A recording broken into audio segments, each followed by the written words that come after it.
Já fica uma questão para ele pensando, né, porque com a aprovação do orçamento positivo em relação às emendas, será que o nosso orçamento no futuro não vai ficar inflado, né, com um aumento, né, da tradicional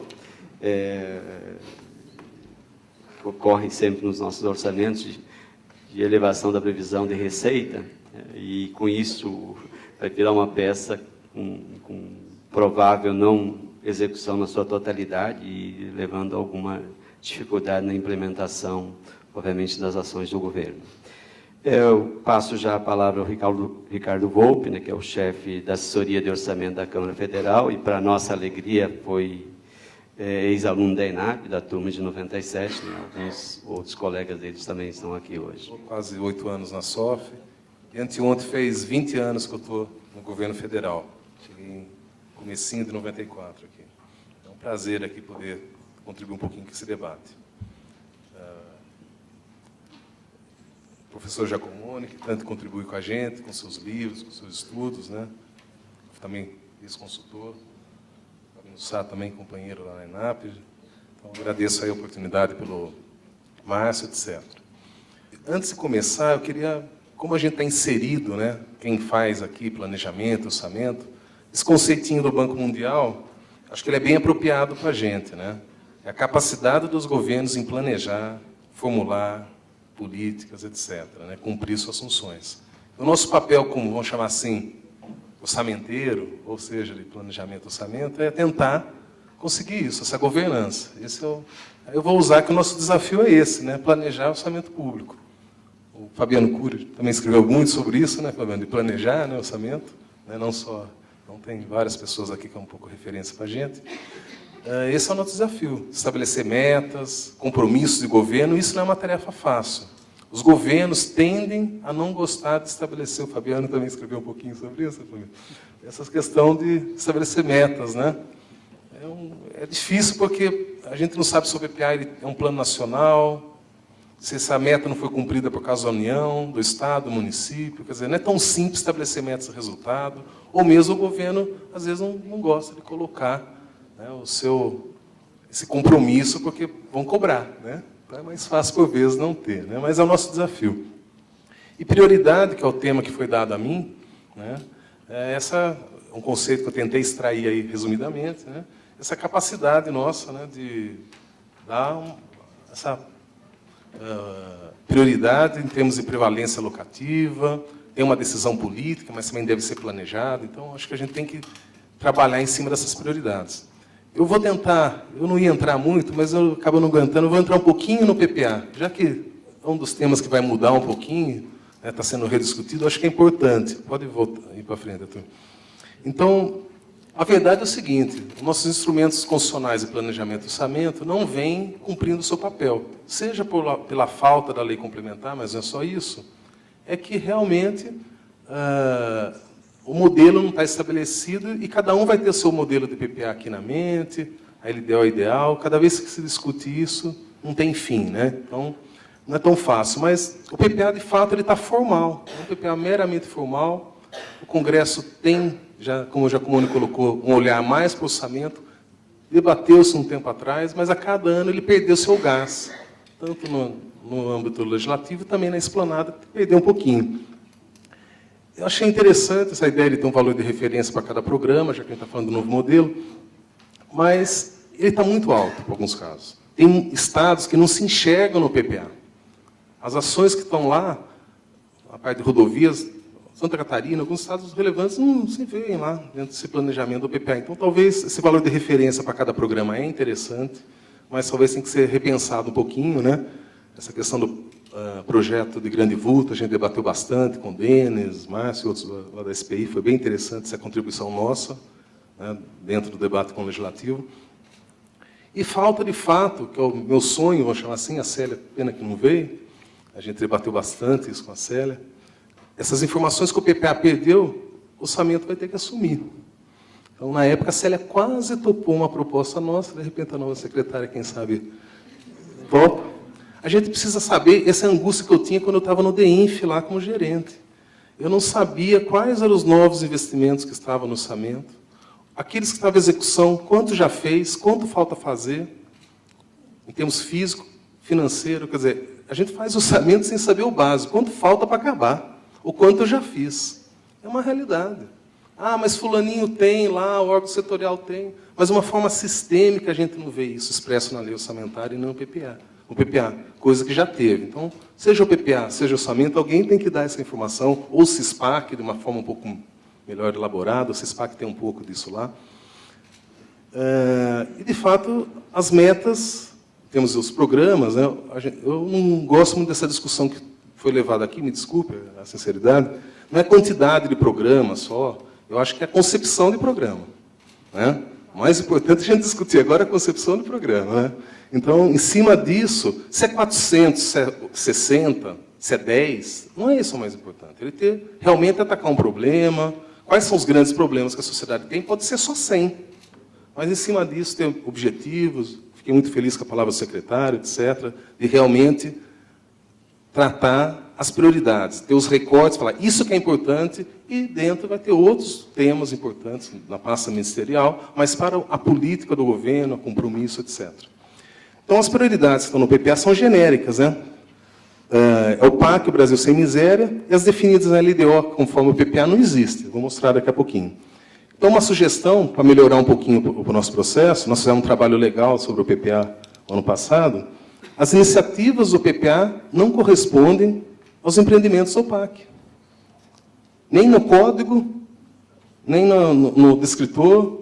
Então, o CISPAC e tal, o PAC poderia ter uma convergência, pelo menos aí já ia dar um ganho, né? A ideia do empreendimento é interessante, seja da iniciativa, qual o nome quiser dar, mas acho que tem que ter uma convergência. Eles não se falam. Tá? Uma pequena contribuição crítica, vamos chamar assim. Vamos para frente. Então, no nível da LDO, nós não temos, até de 2008 até 2014, o anexo de metas e prioridades. E grande culpa é do Congresso, desse modelo de intervenção equivocado. Quando eu fui para o Congresso em 2003, eu assustei. Na época, era 25 emendas individuais ao anexo de emenda. A primeira coisa que eu fiz, falei, caramba, o anexo vem com 200, vai sair com 1.000 e tantas ações, um quilômetro de estrada para cada parlamentar, todo mundo tem direito a ter uma emenda, anexo de metas. Primeira coisa, a gente tentou reduzir na resolução, mas não era suficiente. E nos últimos anos, já tem um critério lá pela frequência. E mesmo assim, eu sou contra a emenda individual para prioridade. Mas o nosso modelo é errado, tanto na hora de elaborar emendas de orçamento, na LDO mais ainda, né? E aí, então, tem a nossa meia-culpa, sim. Também tem o TCU, que foi em cima, tem vários casos. O anexo, em suma, foi tirado da LDO. Quer dizer, está descumprindo, de alguma maneira, um pouco a Constituição. Em 2015, piorou, né? Que aí, além foi colocado, já que é obrigatória, não a emenda em si, ela é discricionária, mas foi pensado nesse modelo o montante, né, de emendas individuais serem obrigatórias, colocou as emendas como prioritárias e incluiu o anexo. O governo ficou bravo, não sei se é isso, estou brincando, vetou, né? Então, não existe legalmente nem as prioridades, que é o PAC Brasil Sem Miséria, e nem as metas, né? Então, a gente está esvaziando os conteúdos legais, seja do PPA, de ter programas, efetivamente, os programas hoje eu vejo que estão nos objetivos, ter, de fato, metas, né, de resultado, onde eu quero chegar. Mas o PAC realmente foi um avanço. Em 2006, coincidência ou não, a gente discutiu na LDO a criação do chamado PPI. Tá? O relator era o deputado Gilmar Machado, eu assessorei, coincidência, foi a primeira LDO que fui assessorar, acho que o Zé Roberto é a memória viva da LDO, e aí criou a ideia do PPI porque os contingenciamentos eram muito maior do que a meta da LDO. Então, o Congresso falou, poxa, chega de contingenciar, inclusive, as obras, aí buscou uma gestão, uma carteira de projetos, que dava um grande impacto social, tal, tal, tal. E, a partir daí, o governo comprou como PAC depois, e realmente é uma prioridade. Tem um avanço nessa gestão da carteira de projetos, é inegável, melhorou muito, mas tem muito a fazer. E esse ano também, ano passado, perdeu um pouco o privilégio de ficar fora do contingenciamento, mas vamos para frente.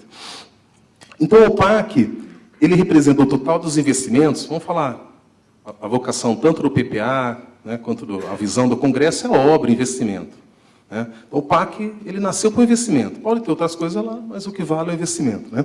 22% das ações do PAC representam, né, aquele número, 266 ações, 61% do investimento federal no orçamento fiscal da Seguridade Social. Então, é uma forma de priorizar. O governo realmente vem dando. Claro que isso repercute em mais de 10 mil obras, só para vocês terem uma ideia. Tem uma nota técnica nossa sobre o PAC, que está bem interessante sobre isso. Mas falta, de fato, o governo vetou de novo esse ano na LDO, a gente tem discutido bastante, nos últimos anos com o Executivo, esse Banco Federal de Projetos. Claro que existem vários sistemas, etc., mas acho que ele tem que ser integrado um pouco mais com o PAC. Só para vocês terem ideia, tem um país da África que você tem você consegue acompanhar as obras do governo, claro que é diferente, acho que esqueci o país lá, que ele já é referencial, inclusive. Você entra lá, sabe, tem fotos, tem um monte de coisa, está dando baile nós aqui. Você tem informações ricas lá, né? Que estágio está, quantos fez, quanto falta fazer. Então, a gente tem que investir no CISPAC ou nos bancos de projetos, integrar. Claro, a educação tem seu sistema, o Ministério do Transporte tem, vários tem, né?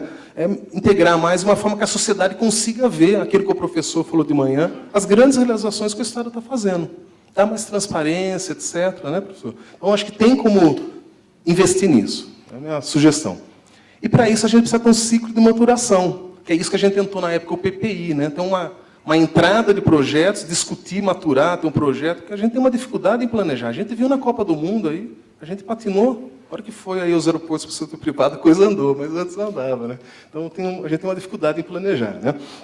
Porque a gente não tem esse ciclo de maturação. Vários documentos de Banco Mundial, etc., estudos que a própria SPI fez, que mostram isso, né? A gente tem que ter uma facilidade de entrar obras no orçamento, de iniciar, mas para terminar, né, a gente fica lá arrastando obras há anos. Na época a gente fez uma avaliação do PPA em 2003, quando eu saí do Executivo, tem uma obra, dá um exemplo, de uma eclusa lá no Pará, que começou em 70, só faltava o motor em 2003, não estava nem no PAC, nem no PPA. Então, a gente precisa melhorar essa parte de planejamento, né?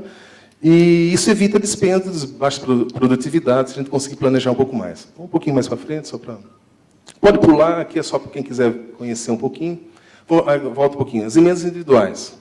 O que aconteceu, um diagnóstico assim, não vou falar que é verdadeiro em absoluto, mas o PAC ele acabou tirando a importância das emendas coletivas. Então, como que a prioridade está lá, os grandes empreendimentos estão lá, tem um comitê gestor, o Congresso está fora do jogo, tem várias questões aí, as emendas de bancadas e comissões perderam importância. Eu não vejo mais nenhum governador indo lá, como ia antigamente, no Congresso discutir emendas para o seu Estado. Percebe?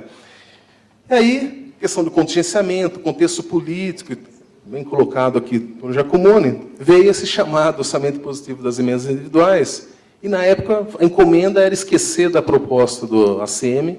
A gente tem uma proposta B de melhorar, mas ninguém quis ver. A proposta foi essa de emenda individual. O presidente da casa quis, acabou, né? Aí a gente tentou minimizar, né, o problema, né? Minimizar, não tinha outro caminho. Aí a ideia que surgiu, já existia aquela reserva de 1% da receita corrente líquida, que já vem na proposta orçamentária, há anos, entre aspas, consagrada, nunca formalmente destinada a emendas individuais, mas na prática sempre foi destinada. A gente falou, vamos pôr uma cerca aqui para apresentação e para execução. Então, a despesa não é obrigatória em cada emenda, em cada programação, mas o montante, etc. Foi isso que foi uma tentativa técnica de... E, no ponto de vista do Legislativo, ele quer ter o mesmo tratamento que o PAC, né? Agora nem isso, o PAC está sendo contingenciado um pouquinho e tal. Então, de ter essas salvaguardas tal, é um erro do Congresso, etc., né? Infelizmente. E existe esse risco, como colocado aqui, de engessamento, de pulverizar recursos. Mas, só para a gente ter uma ideia, de 10 ações orçamentárias, recebe quase 83% das emendas individuais. Então, se trabalhar direitinho, eu acho que dá para tentar convergir algumas políticas estruturantes. Não é fácil, porque os parlamentares fazem emendas onde o Executivo coloca dinheiro. Agora, a gente coloca um risco aí. O parlamentar vai em coisa de fácil execução. Daqui a pouco a gente vai estar... Eu passei um tempo atrás, alguns anos, numa cidade aqui do Goiás. Você tinha 2 quadras esportivas, no começo e no final da rua da cidade. Vai ter N quadras esportivas, aquelas praças, aquelas academias de saúde, vai ter uma em cada canto, aqui, porque o parlamentar vai atrás dessas pequenas obras. Coisa que ele vai ter a plaquinha dele lá. Então, existe um risco de pulverizar recurso, de não convergir com prioridades. Aí, na época, a gente colocou na proposta, que foi aprovada pelo relator na comissão especial, de ter, na LDO, definia onde dava para caber emenda, onde não. É uma coisa que, claro, que daí mandaram tirar. Tinha até debates de ter uma participação popular também, pedido para tirar. Vai para frente um pouquinho, por favor. Então, o nosso desafio é esse, né, de convergir para as prioridades. Eu acho que o caminho, um pouco, é LDO, mas não só convergir para essas 10 ações que já estão convergidas. Na realidade, a gente precisa ter não só para o orçamento, emendas, vamos chamar assim, mas para o orçamento público, a gente investir na LDO como um mecanismo de critérios. O americano usa muito aquelas fórmulas, né? Pelo IDH, número de leis por habitante, criar fórmulas para cada ação orçamentária para a política. Uma parte você dá liberdade para o executivo fazer política, mas tem que ter um mínimo já pré-definido por algum critério, né? Vamos fazer posto de saúde, não precisa, senão dá para fazer posto de saúde por emenda, o cara não tem limite da LRF lá para ele gastar com médico, pessoal, etc. Está lá o posto mosquito, né? Então, a gente tem que ter realmente essa preocupação. Um erro, talvez, né? Essa lista que os parlamentares indicam de qual município vai receber a emenda dele, ela deve vincular a execução mesmo? Será que esse é o caminho? A gente tem que discutir isso. Eu conversei com a secretária ontem. O gestor ministério deve ter liberdade ou critérios legais para a escolha desse beneficiário? Né? Quais os mecanismos para corrigir distorções, etc. Vou ir para frente, só para tentar finalizar. Mas o fato é o seguinte, as emendas é um instrumento de política pública, instrumento do presidencialismo e coalizão. E uma coisa que me assustou, quase caí da cadeira, é que nós fizemos um sisteminha, esse ano passado a gente lançou, pegando os dados do Siconv e comparamos. Em 21 unidades das federações, o repasse derivado de emendas é maior do que a proposta que veio na programação proposta do Executivo. Não, aí, convênios. Aqui a gente está falando de transferência voluntária, convênios firmados no Siconv. O problema é que metade das emendas está na saúde, tem uma defasagem que a gente tentou corrigir na LDO, os convênios entraram no Siconv, tem uma série de problemas. Convênios do Siconv que estão registrados lá, transferências voluntárias. Então, a gente falar, e mais me surpreendeu, você pega o estado como São Paulo, acho que está muito pequeno o número, mas são 500 milhões, 400, então, até para São Paulo, 500 milhão de emendas e convênios é irrelevante, tá certo? E os pequenos nem se fala, estado Acre, Roraima, isso aí dá de lavada. Mas por que isso? Isso é natural, porque na burocracia você precisa ter o padrinho, emenda de relator, qualquer coisa que não... Ela não anda para frente, diferente de uma emenda de bancada, ou até comissão, porque você não tem um padrinho, um patrocinador. Para andar os projetos, etc., você precisa ter um patrocinador. O parlamentar serve um pouco como vereador federal, ele vai atrás, só para você dar uma pesquisa dentro do Congresso, quase todos os gabinetes têm, no mínimo, não, todos os gabinetes na pesquisa falaram que tem 1 ou 2 servidores só cuidando de emendas na esplanada. Então você precisa ter um patrocinador. Por quê? A realidade que o nosso professor colocou do Rio Grande do Sul, os municípios não tem ninguém. Não é só para fazer o PPA, não tem ninguém nem para fazer o orçamento dele. É um contador lá e, às vezes, a lei orçamentária é posterior e tal. Quer dizer, a realidade do nosso país não é tão simples assim, é complexa, né? Então, a dificuldade que o município tem, às vezes, não tem nem um computador, etc. A realidade do país nosso, em alguns casos, é terrível, né? Mas, em suma, é um instrumento de política pública. A gente tem que aprimorar. O nosso desafio é melhorar a qualidade das emendas. Infelizmente, está indo pelas individuais. Né? Tecnicamente, eu preferia que fosse nos grandes empreendimentos, mas a gente não tem essa força, né? Nós somos tecnopolíticos. Para frente, por favor, estou terminando. Agora, no nível operacional, que era o desafio maior aqui, do orçamento, vamos chamar assim, priorizar, de novo, vamos tentar construir um orçamento que a gente tenha informação, pelo menos o volume 2, eu acho que seria um instrumento para a gente conseguir ter lá as informações de quanto custa cada obra, quando vai começar, quando vai terminar, etc. E o orçamento, assim como o PPA tem seus problemas, não ficaria fora disso, esse incrementalismo, irrealismo, excesso de autorizações, resto a pagar também excessivo, o contingenciamento reduz a previsibilidade, acúmulo e liberação do final do ano. Só para quem quiser ver, é um trabalho nosso que a gente fez, está publicado no site, chama Orçamento da União em Foco, mas em cima do que o próprio professor estava colocando. Até a crise dos Estados Unidos americana, nós éramos conservador. Ali tem dados da proposta, da LOA, e o arrecadado efetivamente. A gente compara o executivo, o legislativo, a estimativa de receita do executivo e o arrecadado efetivamente. Então, com base até que o professor falou, realmente eram mais prudentes, o executivo, o Congresso vindo isso, estimava a receita. E com a crise, etc., acabou, ao longo do tempo, precisando acomodar os espaços, os projetos, etc., do governo, tanto a proposta está superestimada, quanto a reestimativa adicional que o Congresso faz. Se já está superestimado já na origem, imagine quando o Congresso, viciado, entre aspas, de fazer reestimativas, continua reestimando a mais. Isso em 2015 também vai estar reestimado um pouquinho, né? Por mais que a gente escreva a nota técnica e tal, eles acabam reestimando ainda mais essa receita, mesmo não tendo espaço fiscal e tal. Ali mostra, até pouco tempo atrás, a correlação entre o contingenciamento e as emendas, é uma resposta, eu falei, orçamento positivo, esse alto grau de correlação era natural, o executivo preservado a discricionária deles e as emendas pagavam o contingenciamento e o Congresso deu essa resposta, né, entre aspas, em positivo. Um pouquinho mais adiante só, Arthur. Então, aqui tem algumas informações, né? E aonde está o grande problema? No caso da Seguridade Social, o que se projeta no orçamento, aquilo que executa, falta dinheiro. Então, quer dizer, tem, entre aspas, uma subestimativa no orçamento da Seguridade Social. Já no fiscal, você tem um espaço enorme, 70% das programações, em média, vamos chamar assim, vem já superestimada na proposta, só liquida 70% daquilo que foi autorizado. Já na Seguridade Social, se der mais, gasta mais. Né? Então, aonde está a superestimativa do orçamento? No fiscal, como regra geral. E na subestimativa, onde está? Na Seguridade Social. Então, é mais ou menos, não sei se tem mais uma telinha só. Aqui mostra esse fluxo, que foi uma das encomendas aqui, o fluxo acumulado no final do exercício. Deixa eu ver se é esse, não, é o próximo. Então, é natural, dentro do orçamento, até para falar uma questão para o Giacomoni, de se acumular em relação às liberações no final do ano. E isso tinha um pouco a ver com as emendas também.